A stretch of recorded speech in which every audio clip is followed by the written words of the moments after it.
This is Brent Richardson, and welcome to the Business Minutia Podcast, where our focus is on the details of business that are often passed over by traditional classes and leadership training.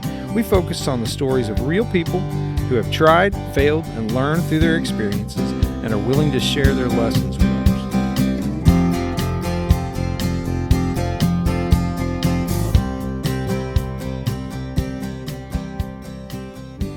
I can't think of a better way to close out our podcast as our final podcast episode than to cover how to say no.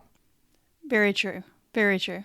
There's a author I enjoy reading. He's kind of a motivational writer and speaker, a guy named Bob Goff. And he says that you should quit something every Thursday. And the first time I heard that, I thought, well, come on, you can't just be quitting stuff all the time. You still have to have a job. That's not what he's talking about. He's talking about nailing down the essential things that you need to be focused on. Right. Because we have a tendency to carry things like baggage. Right. It's like up in the air. And he has the whole motivational speech where he's talking about what you're carrying on your backpack. Yeah. It's very depressing when he talks about right. it. I think the way Bob does it may be a little better. But the same concept is true, is you can't carry everything all the time, and you can't do everything. Right. There's 24 hours in a day. Yeah, man. So you got to figure out how you're going to spend it. I think you have to always be revisiting what are the things that you're doing that you need to say no to. Why does it matter? Why do you need to say no? I think the first thing I think of is a quote from Steve Jobs. The great Steve Jobs, there's a much longer quote that you should read, but the short version of it is on focusing. When you talk about people think about focusing, his statement was focusing is about saying no. Right. Focusing requires you to say no. And being really good at something is going to require you to focus. Right. Tiger Woods wouldn't have been one of the greatest golfers of all time if he also was trying to be a professional basketball player and an engineer. I think you have to focus, which means there are things that you're going to say no to. And if you're saying yes to everything, what you're really doing is saying no to a bunch of things indirectly later when it aggravates people a lot more. So you have to master the art, right? Why does this matter? Well, I mean, and I think that we live in a culture where being busy is kind of a point of pride. People are like, I'm busy, I'm exhausted, I'm tired, I'm wore out, and they're bragging about it. Yeah. But that's not healthy. No, and busyness is, I've said this on the podcast before, busyness is not a magnetic quality for a leader. Right. You ever see somebody that just looks exhausted and you're like, I can't wait to have lunch with them? No, you go, I don't want any part of that because I don't want to be one more thing on their to-do list. Yep. That's why I don't like my calendar being swamped and full all the time. Yep. Not only does it stress me out, but I know other people will see that. Right. And then I'm not approachable, right? Then it's not something that anybody wants to be a part of. Right. And so so you have to start to get a feel. So then the question is like, what stuff should you say no to, and everybody's going to be a little bit different here. I think you start to see or feel the wheels start to rattle. Right. When I say the wheels start, there's the saying, well, the wheels are coming off. Right. What I'm talking about is they'll start to rattle on you a little bit in different ways. Right. Maybe you get an eye twitch or maybe whatever your thing is. Right. I've had this twitch in my right hand for about 3 weeks. Yeah. And I don't get a lot of twitches, but I definitely have one right now. And that's not the reason I decided to quit on the podcast. We've been working on this for a while and saying, okay, I think we're getting down to the end of the content we want to put together. But for everybody else, you need to think through what is that trigger for you so that you can kind of get an idea that, all right, I'm hitting a wall and I got to start to say no to some things. And if you don't get to where you can do this, listen, you can control your time and you can control your career, or you can let other people control it for you. Right. If you are saying yes to everything, you're letting everyone else control those things for you. Yep. Which might be okay. No whining when you're letting someone else control that, though. That's right. There is no whining about time management. There's no whining about I don't have enough time. There's not enough hours in the day. Yes, you do. You're not taking control of things. You have to take ownership. You have to take ownership of that and figure. So then you go, well, it's hard. It's difficult to say no. You don't want to say no to people because then you feel like you feel guilt, like you want to help them. Right? Oh, yeah. So that's a challenging thing. What if it's your boss? How do I tell my boss no? That's not easy, right? So we want to get into some details of how to go do this and some kind of tips and tricks of ways that will help. Right. And you've come up with 3 ways that help you to say no, right? And the first one is aligning your priorities. I think this is number 1. Why? You start with your priorities and it ends with your priorities. You need to, these are your boundaries. We've talked about this on the podcast in a previous episode. I don't remember which one, but we talk about you need to establish boundaries for yourself. Right. We talked about it because you need to have boundaries for your life. Yep. But you also need to have boundaries for what you do in your job. Right. And those are your priorities. And you need to get those aligned. This is the most important one to me. Get them aligned with your chain of command. True. Because there's not only are you afraid of feeling guilty and disappointing the person that's asking you for help, but right behind it, you will feel fear over escalation of somebody escalating that's going to up to your chain to your boss's boss saying so-and-so is not supporting. Well, if you're aligned on the priorities, that's a lot less likely to be a concern or a problem for you. Right. And on a personal level, I've heard a speaker say before that the way you can figure out what your priorities actually are is your checkbook and your calendar, right? Look at your calendar. Where you're spending your time and where you're spending your money. Yeah. And for a corporate environment, that would definitely be where are you spending? You think you know what your hours are, but until you actually start looking at like the little 15-minute, 10-minute increments of where you're actually spending your time, what fires you're putting out that are not your fires to fight. Yeah.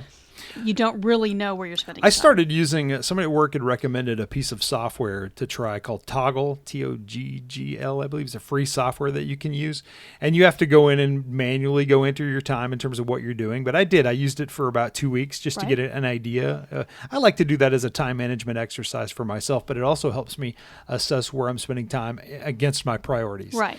And I did it because I was also helping an employee with the same challenge. And so I went ahead and used the software. Right. But I do recommend you go give it a try. You basically would go in and say, all right, at this out, like from 1 to 2, I'm doing this. So at 1, you'd enter that and hit start. Right. And you're really just time tracking. And then you can go back after a week and kind of get a pie chart that shows, here's where you spent your time over the past 2 weeks.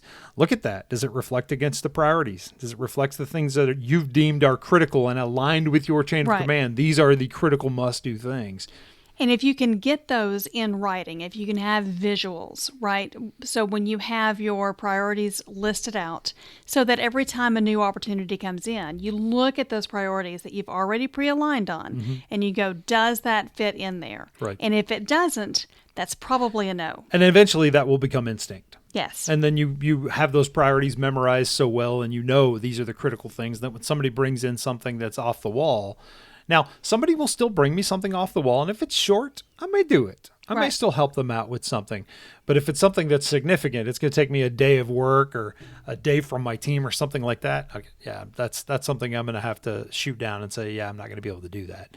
So if you have those priorities and you have them in writing from your chain of command and something, comes to you and you say no because it's not listed in those priorities and that is escalated up your chain of command and your chain of command comes back and fusses at you. Right. How do you respond? Which is a common thing that can occur. Absolutely. Because you think you've communicated and aligned on your priorities, but have you? So how do you respond? Well, the first thing I'd say, capture your priorities as succinctly and as with as much detail as you can, right? And then you're firing that email off and getting alignment. Say, hey, boss, here's the priorities we agreed. And you should be doing this annually, right? And then revisiting it throughout the year. And then you're saying, hey, here's the things that we agreed on. These are the things that are critical. And then at least you have that in writing that you've agreed to. You'd like something back from them that says yes, but also change, blah, blah, blah. Even better. Now you have evidence of alignment, right? Right. So then if you get flaky behavior, you can go understand, okay, was there a miscommunication? Right. Right. Because you can still, just because you have it in writing doesn't mean you're 100% aligned. And sometimes your chain of command has their own chain of command, right? So their priorities may have switched priorities can they change. Have not told yes, you. Yes, priorities can change. Now, just because you're putting this in writing doesn't mean, I got you now, boss. Right. No, these are all flexible things, right? But it allows you the opportunity to say, I said no because it wasn't in the priorities. It allows you to get value for a change. What I mean by that is, okay, so this gets escalated and it goes up your chain of command and they come back to you and say, hey, we really need to figure out a way to support this. Then you can say, absolutely. That sounds like a great plan. If I'm going to do that, I can do that, but I'm going to have to push this out. to some other date. So you're going to buy yourself a month of schedule delay on the other thing that was critical and take that month and go spend it work on this. Right. Then what do you care? Right. Right. It's it again, it sounds like a mercenary mentality, but I think you need to get like this. Otherwise you take things very personal. Right. Right. And you can't do that. And that kind of segues to the second point. So first one is you got to get those priorities aligned, get them aligned up your chain. And that's what you use as kind of your boundary agreements. Right.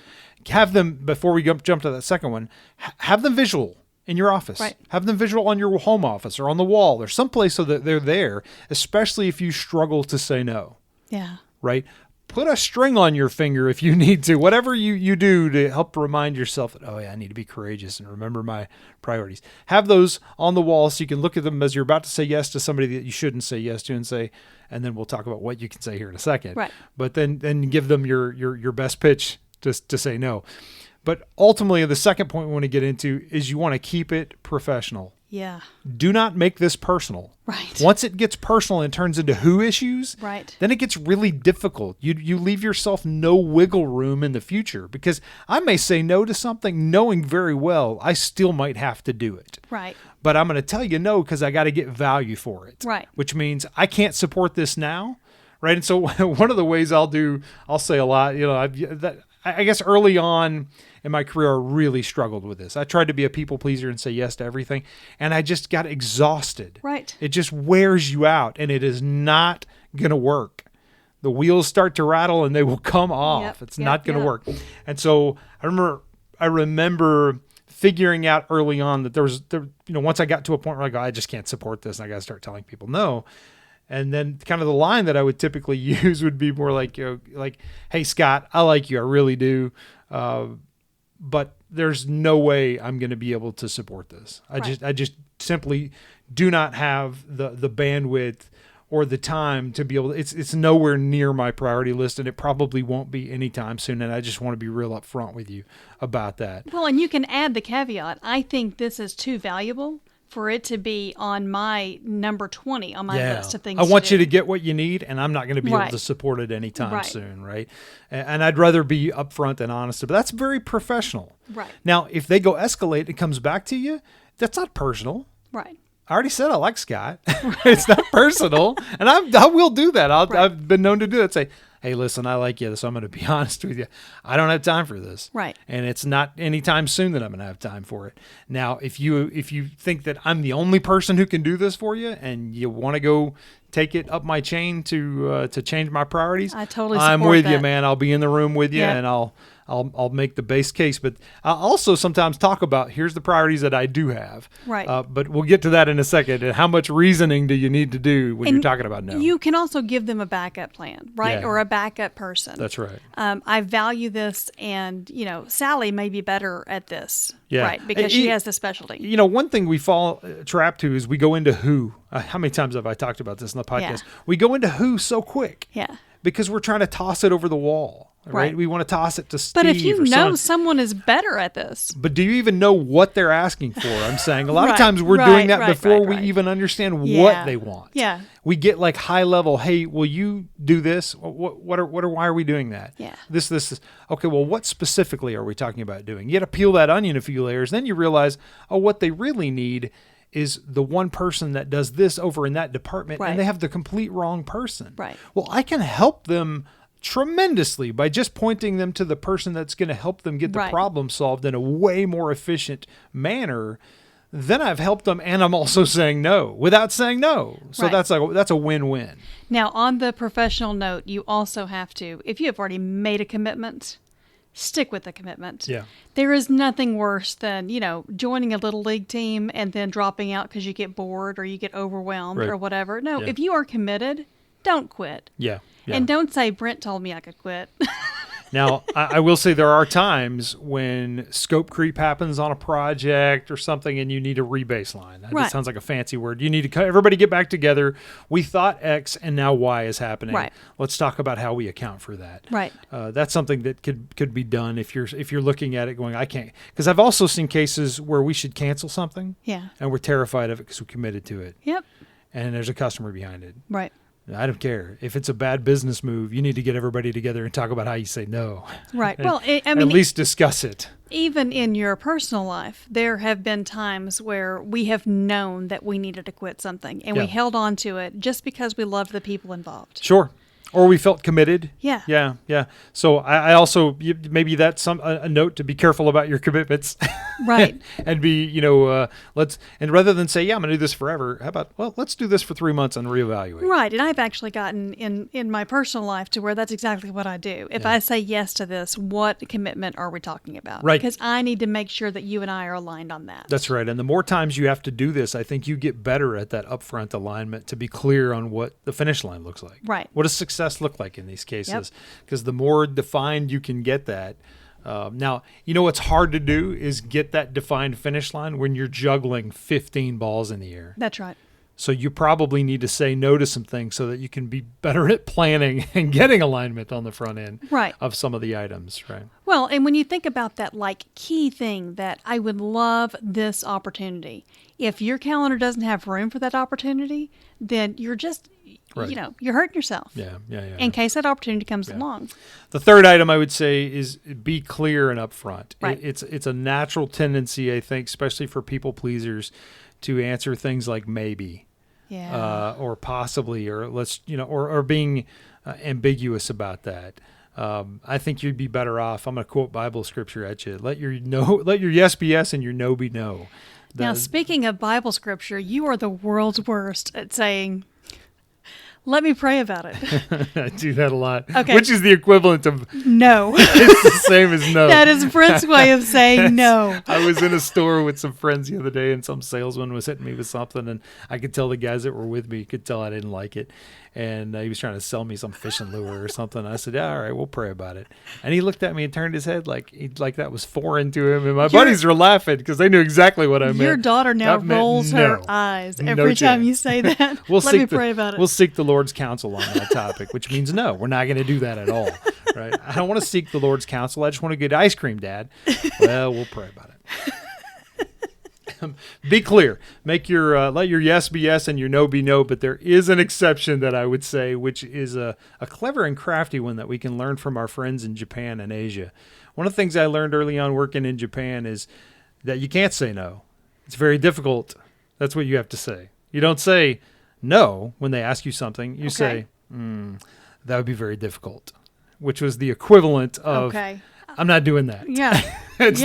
That's their version of, we'll pray about it. All right. But there are some cultures where directly saying no is considered offensive. Yeah. Or rude or And so you have to have other mechanisms or ways to say that. And one of the common ways that I learned in terms of working with Japan was to say, that would be very difficult. And then they know exactly what you mean. That you're saying no. Right. But then you can get into why is that difficult? And you can talk about, well, this.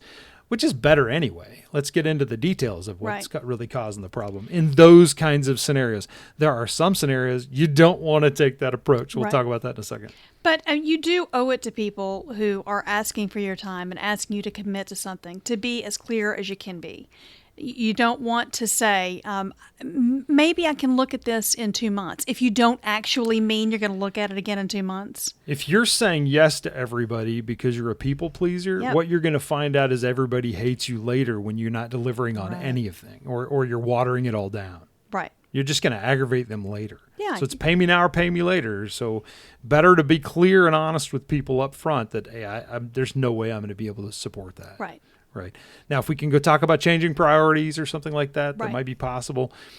Now, this is where I think it starts to get, what if you really want to do it? Yeah. What if you really want to do this, but you just can't do it this week? That might be an exception where you would want to be. But I think that is clear. I think be clear and say that. Yeah. But don't say it if you're not actually going to look at it again next week. Right. As long as you are legitimately going to look at it again next week and you have told them, I won't get to this until Monday and then I'll check my calendar for next week. Right. I mean, then they have the choice of moving on. Yeah. Right? And it speaks volumes when you can be consistent. Right. Like I've had early in my career when I did finally get this down, I would say I'm not going to be able to do that, but next Friday I'll be able to. And then I put it on my calendar so I was religious about it. So nothing fell through the cracks. And I developed a pretty good system for myself. Right. A lot of it largely around Outlook calendar and using that as my reminders and staying religious with my time or staying consistent with my time. Right. And being meticulous about that. And then very few things would fall through the cracks and people would recognize it. And I got acknowledged early in my career for it is you can hit him with something and it won't drop. Right. He'll come back with it. And I even had a boss who was like, I completely forgot I asked you about this. This is fantastic. And part of me was like, well, then I shouldn't have done it at all if you forgot. But I think there's some value in being consistent in that way. And again, if you say you're going to do it, go follow through with it. Right. That's an integrity hit for you if you don't. And finding a tool that helps you with that, is absolutely essential. Yeah, right. I mean, you said the Outlook calendar. You can also use an app on your phone or whatever to set yourself alarms and reminders. That's right. To make sure you follow up and do what you said you're going to do. And so let's get into the trickier part, which is how much explaining do you need to do? Should you explain yourself when you're saying no to things? How do you manage that? Because you get asked to do so many things. You have so many side projects all the time. Right. So for me, I will usually just say, this is not on my top 5 priorities. I am just very clear, plain as day about it. You weren't always that way. No. Yeah, but you've learned over the years. Right. It's better to be that way. Right. And usually people will be like, oh, okay, well, do you think you can squeeze this in? Do you think that maybe next month? Do you think that... No, I don't. I value that project, and it would be a great fit for someone else. I am not the fit for that project. And I'm just straightforward about it. Right. There are some times that you do have to explain why, though. Yeah, when it's my personal life, I provide any explanation. Yeah. The answer is no, and I move on about my day. Right. But there are some scenarios, I would say, like if you have clear facts as to why you shouldn't support the request. Right. Or why it should go to somebody else. Right. Maybe, you're talking about that person. If you are legit not the right person for the job. Specify that. Yeah. Or if you say, well, I hear what you're requesting, but that won't work. Right. That's a factual response that you can provide. Right. And in those cases, I think when there's facts that you can bring to the table that shed light and help the person, right. Even though you're not going to support it, that's, I think, a good, healthy thing that's like a duh. You should definitely do that and share that information. And another one that's big for me is sometimes you find yourself saying no to the same person over and over again, even though there is something you really want to do for that person. You really want to be a part of that person's career path. You really want to be there. You just haven't hit the right project yet. Yeah. I would be very clear about that, because if you say no to the same person 3 or 4 times, they're just going to stop asking you. That's right. So you need to be clear that I would like to help you in the future. Right. This isn't the right project for me. That's right. Or follow up with that person. Right. Like later. Right. On an opportunity, so you don't close the window or kind of slam that door shut. But in general, I would say the default should be you don't need to provide a whole lot of explanation here. Right. Right. Because the reason I say that is the more explanation you provide, the more they're going to nitpick at your excuses. Right. And treat them that way. Right. When in reality, it's probably not the easiest thing for you to articulate why. Now, if it's a work-related item that's not your personal life and you've got your priorities, these are my priorities. Right. That's my reason. Right. That's it. That's the end of this is not in my priority list. That's why. Right. Right. And I find that priority lists are very seasonal. They are. And I think that sometimes those seasons are first of the year. Right. Right? People make New Year's resolutions. I think that with COVID, when COVID hit, people's priorities switched and took a topple and were just crazy there for a while. Yeah. How often do you reassess your priorities? I at least once a year, and probably more frequently than that. Okay. Right. Maybe almost quarterly or or at least probably at least once a year. Twice a year is a good idea, and sometimes even quarterly, depending on if there's a big change in how things are operating. Right. Or new information comes to light. Right. If I hear new information that, hey, everybody's shifted this direction strategically. Right. Okay, I need to understand more about that, and we need to adapt our priorities accordingly. Everyone else has pivoted. You could come out of one meeting with a senior level executive that recalibrates everything you're doing. Your priorities just changed. Right. Immediately, you should go change them and readjust everything and communicate that to the people who are affected by it and go readjust. And again, as Bob Goff says, you should be quitting something every Thursday. That's kind of a very specific thing for him, but you should always be reevaluating what you're doing with some kind of frequency, right? For me, it's that annually I'm looking at what my priorities are, and then maybe more frequently if there's an event. Right. But also, I think personally, the events will look like the wheels starting to come off. You feel the wheels rattling, right? When you go, I just don't have time for me at all.